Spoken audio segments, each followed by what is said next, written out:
Hey, dude. Hey man, how's it going? Good. How are you? I'm doing great. Happy Friday to everybody. We're here for tip of the week. Happy Friday, everybody. What's up? What's up? We did this a few weeks ago, and somebody said, "What were you doing with your hands?" I didn't have I my know. audio on, and I was like, "We weren't doing anything. We We were we just just we just are, waving. very active with our hands. I don't know why either. We're We're trying to get you practicing to our stop scrolling and to listen yes, to us and watch record." watch this video. Yeah. All right, Uh, man. we're here. Yeah. And last week we had this really cool conversation around Amazon and sort of the fears around being kicked off Amazon. And the end of that conversation, we briefly talked about how and what people should be doing, Amazon sellers, Yeah. and what they should be thinking about in terms of building an audience. And Okay. that kind of provoked a conversation with us and a deeper question. And Yeah. that's going to be our conversation for this week, is really sort of what's the difference between traffic and audience building. How do you Yeah. make the distinction, and when should you start Yeah. thinking about that as an Amazon seller? So I love it. You want me to jump in on that? jump in. Okay. I want you to fire away. Yeah. Yeah. Yeah. I mean, I think that it is an important difference. The question is, when should you start sending traffic to a listing online, whether it's on Amazon, Etsy, eBay, Pixie Fair, any Sure. marketplace, or your own Shopify site? When do you send traffic? And the short answer is, as soon as you have a listing up, Right.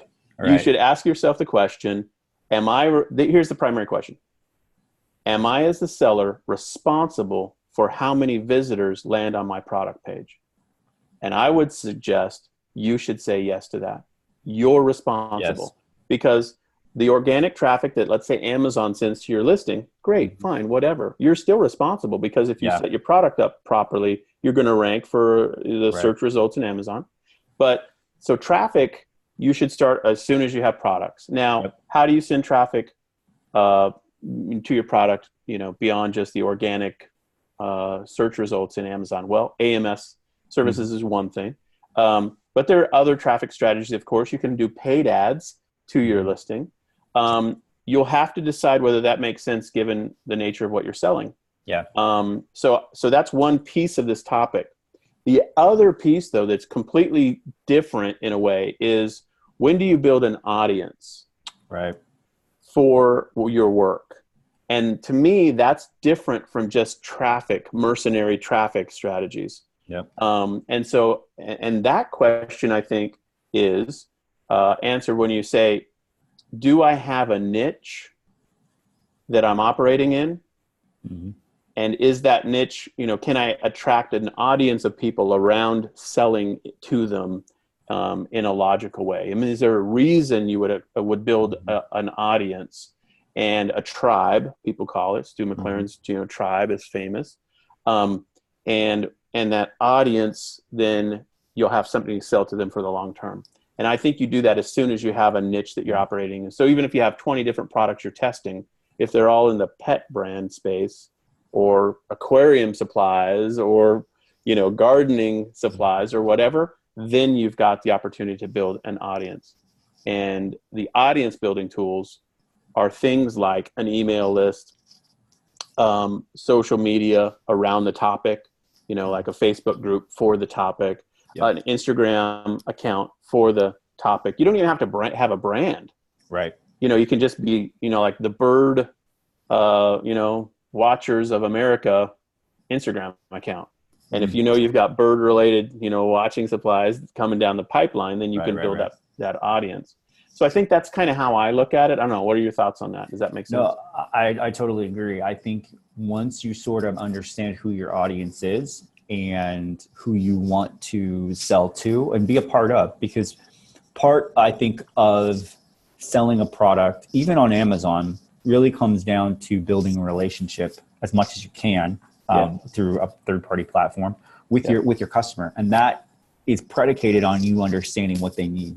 Yeah. And so the clearer you get understanding who your audience is and who you are in relationship to them, Yeah. like how do you fit into the ecosystem for them and solving their problem with your product and how your brand serves them. Yep. That's what's going to be able to allow you to build the foundation of building an audience, because you're Yeah. going to have hopefully something to say Yep. to them and provide value to them beyond just the transactional nature of a product. Yeah. No, I love that. I think that's totally right. And sometimes the answer is, I don't want an audience full of my customers. Sure. I don't really want them to know me, and I don't want to know them.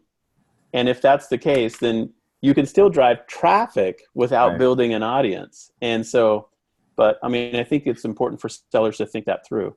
And you might say, well, what's the difference in terms of tactics? Well, one tactic, of course, that's popular is to do a giveaway. Amazon gives you the tool to do that. Sure. Giveaways, I mean, that's their sanctioned method of Right. boosting your participation in terms of selling something. So do a giveaway. That's mercenary like in many ways. So those are the ideas. Doing an audience, then you'd want to really say, how do I repeat conversations with them over and over? Email list building, ManyChat list building, Facebook groups, Instagram followers, that kind of stuff. So hopefully that makes sense. I mean, I think that answers the question. When do you start building traffic? Immediately. Yep. When do you start building an audience? When you have a niche that you want to want to camp in for the long term. Yeah. And honestly, having that audience will make your product ranking, launching process so much easier. Oh yeah, that's why you do it. That's why. I mean, you're going to send, if you have an email list of 20, 30, 100,000 people and you're ready to hit the go button to launch the product on Amazon, like you're building in not only traffic, but trusted traffic, hopefully. People that know, like, and trust you, that are willing, that have already bought from you before, that want to buy from you again, that love your brand, that love your products, and you are firing that off and running that, it's going to give you a competitive advantage. Absolutely. When you launch it, for sure. Yeah, no doubt. Well, hopefully this makes sense. Hopefully this helps tune up the thinking a little bit in terms of, if you're on a marketplace, I think the main takeaway I would say is, if you're on a marketplace, don't say to yourself, I don't have the responsibility to think about traffic or audience until I build a Shopify site.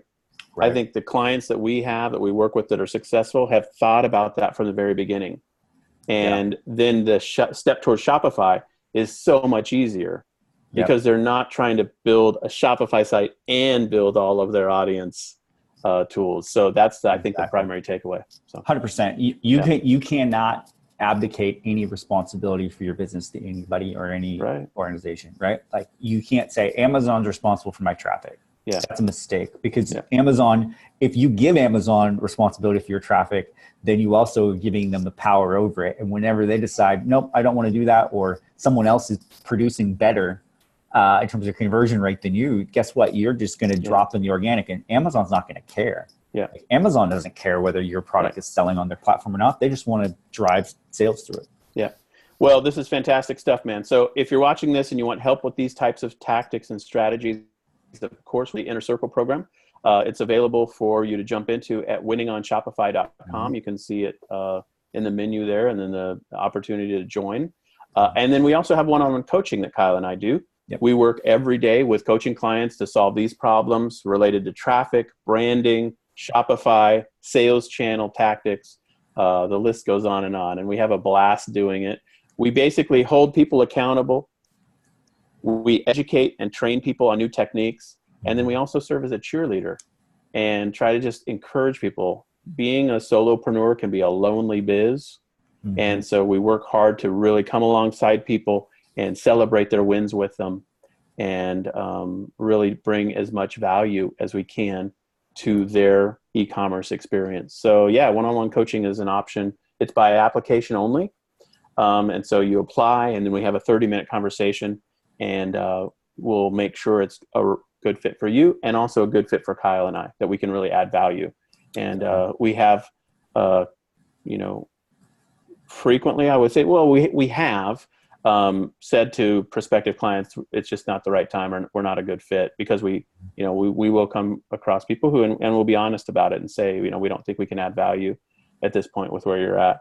But sure. We would love to have that conversation regardless and work through whether that makes sense or not for you. And so feel free to hit us up on winningonshopify.com for that application for coaching as well. So awesome. Good times, man. Good times. All Good right. stuff. Have a great weekend. See you guys later. Thank you, sir. Yep. Bye.